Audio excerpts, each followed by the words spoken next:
Welcome back to class. So for this class, we're going to be learning how to make our chevron pleat folds. This one is not really popular. Yes. So I'll be teaching you how to make a chevron fold. It's not a popular fold out there. Okay, so we get our piece of fabric. Yes. So 2 yards, if it's 5 yards, remember, you fold it into two. You fold it into two the first time, and then you raise it back up again. Yes. And then the bottom one, you lift it, right? So now that's for if it's 5 yards. But if it's 2 yards or a shirt, remember, you get your fabric, you fold it into two, right? You lift it up the first time, yes. You arrange it, and then you do the same for the bottom. You smooth it out, and then we pick this up. Remember, for 2 yards shirts, you pick this up, the top one, and you fold it again, arrange it, make sure it's equal and smooth, arrange it, and then you do the same thing for the bottom. You pick it up, you arrange it, make sure it is what's equal. So I just turn it this way so that it can be equal. So now we have our folds.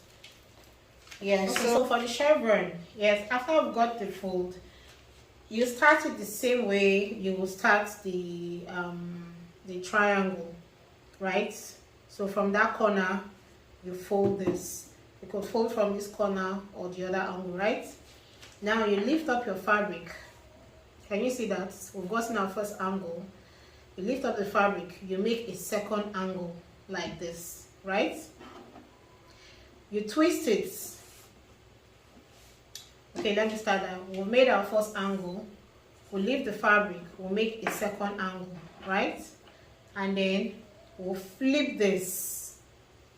Do you get that? We've made a second angle.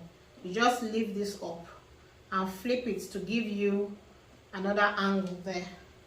Do you see that? You lift it to give you another angle there. Then you flip it again to this side to give you another angle. So we're making angles, but this time we're flipping the fabric, right? So please, you can pause, replay it, start again and replay. Yeah, so now we're back to this side. You fold to make another angle. So you just keep folding the fabric to make angles, four corner angles. So the same thing, we flip it here to make another angle, right? We'll flip it again to make another angle, right? We'll flip it again to make another angle, and then we'll flip it to make our final angle, right? So this one that doesn't complete, you can just tuck it into the one on top. Did we get that? Did we understand that? Should I start it again? Yes, let me start it again. So I'll just start it to this point here. So after we fold our fabric this way, you get your first angle the same way we did the triangle pleats fold, right? So we get the first angle, but this time around you lift the fabric to meet the first angle you've made, so creating another angle, right? The fabric is straight out like this. Now to make another angle, you just simply lift it to make another angle to meet the second angle we have made. To make another angle here, you simply lift the fabric, you know, this way to place another angle. Are you getting it? So you could just continue doing that. You just leave the fabric to create angles to match what is at the bottom already. You leave that is matching what is at the bottom. You leave this to match what is at the bottom, and you lift the other one to match what is at the bottom.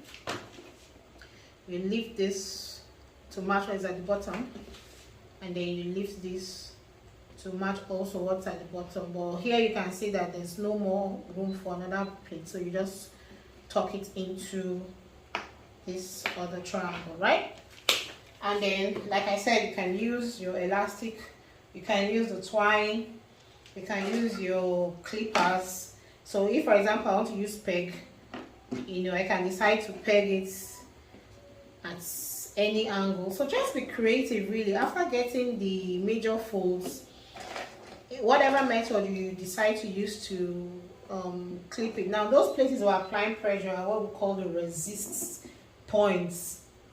When we use our tie, the places we tie is called the resist point. So when after we're done dyeing, those places we have white in the fabric, because the major fabric is white. So if the fabric was yellow and we're dyeing it red, by the time you wash out the dye, you rinse out the excess dye, what you have, the places you have tied or put any resistance to, will maintain the initial color of the fabric before dyeing, right?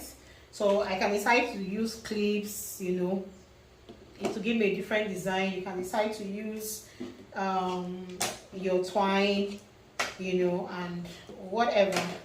So using the twine, you can tie this corner, this corner, this corner, this corner. So yes, so in this case, I'm going to use my pegs to clip this down. Okay.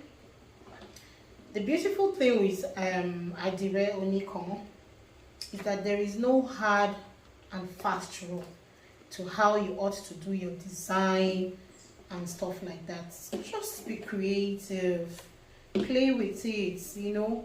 From being playful with it, you create new designs, new styles, you inspire us. So just be creative, you feel? Be creative like this. Beautiful, right? So see you in the next class. Thank you.